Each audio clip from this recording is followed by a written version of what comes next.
It's time for our first summer update with UNA head football coach Chris Willis. And Coach Willis, here we are in July. Football season will be here before we know it. Let's start off talking about your coaching staff. You recently rounded out the staff with the addition of a new defensive line coach in Cordell Upshaw. What can you tell us about Coach Upshaw? What does he bring to the staff? Well, Cordell was brought to my attention, through Coach Lisco, who's now our offensive line coach. They had worked together at Southern Arkansas. And just going to coaching clinics and being on the road recruiting, you hear his name. People had brought it to my attention. And, a lot of guys are just looking for that break. They're looking for that opportunity. And, we also have to look at our budget and how we're being able to pay and what we can pay. And so, I tell you, I'm excited about having him. Very fortunate to get him for what he's leaving. He's leaving a full-time position up at Southern Arkansas to come here to be our D-line coach, and he just wants to, be a part of something new. He wants to be, in the mix of possibly being a Division I coach. He's going to bring a lot of energy.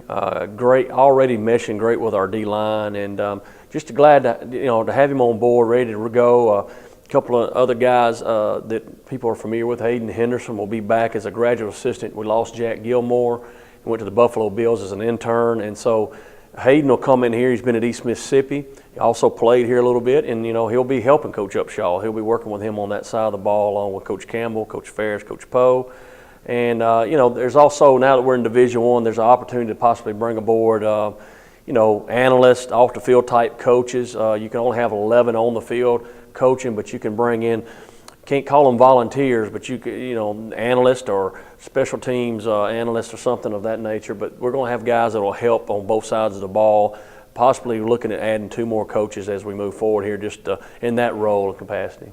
Coach, news broke last week that you guys signed a junior college quarterback to come in and compete with what you have returning at quarterback. What can you tell us about this kid that you guys signed? Well, Coach App, I got to give him and his staff a lot of credit. They put in a lot of film time, a lot of study on quarterbacks, and we kept coming back to the same 1 or 2 guys. And, I'm not going to sit here and say he's going to be the next Johnny Manziel, but he's got a lot of that running around. He can throw the football. He gets out. He reminds me a lot of Jacob Tucker and getting out of situations. And so here's a guy 6 foot to 6'1". No, he's not 6'4". And usually when you get a 6'4", 6'5" quarterback, you're talking FBS level drop back, probably don't run as well, but for what we're doing offensively, we want an athletic quarterback. This guy, had a lot going on to get him to come that far away to come over here to play football. He just walked in the door. He saw an opportunity here. He knows he's got to compete. It's not going to be handed over to him. Rico's had a great spring, and we got there's also a possibility of signing 1 more quarterback as well. We're excited about him. I know when he announced he was coming and he made that decision, I could not get over the number of people on Twitter that reached out to him. He's got a lot of followers, a lot of former players, all the coaches, and we beat some schools to get him. So I know Coach App, that was a pick based off a lot of film study, and so I feel like that he's not only going to bring his talent here, but he's also got good qualities off the field. He's good character issues, and I'm all about having good people and surrounding ourselves with good people.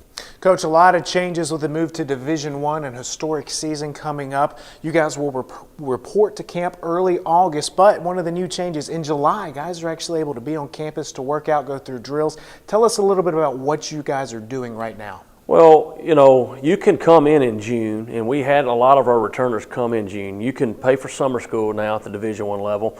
Our returners got 6 hours. Our incoming freshmen got 3. Now, moving forward each year, we're going to build from that. It may change on how we do the format, but this year, I pretty much told the coaches I want everybody in here after the 4th of July, and let's get going. We've had a good group here already here, so it's not like we're having to start from scratch, but they're in the weight room. I've got the whole team here. They're going to be in the weight room. We got 3 weight sessions you can choose between. We're going to run them throughout the week. We do a team running on Friday mornings, which puts us all together. And then 3 nights out of the week, the team will come together and they'll do a 7-on-7. There'll be O-line and D-line will work hook-up drills down on the end of the field. And all that gets kind of going really good tonight and the rest of the next 3 weeks. I'll give them some time off, to get away, go see the family one last time, and then we report August the 2nd, and we get started on practice August the 3rd. Football season will be here before we know it. The Lions open up on the road September 1st against Southern Utah. Be sure and visit RoarLions.com for information on purchasing season tickets.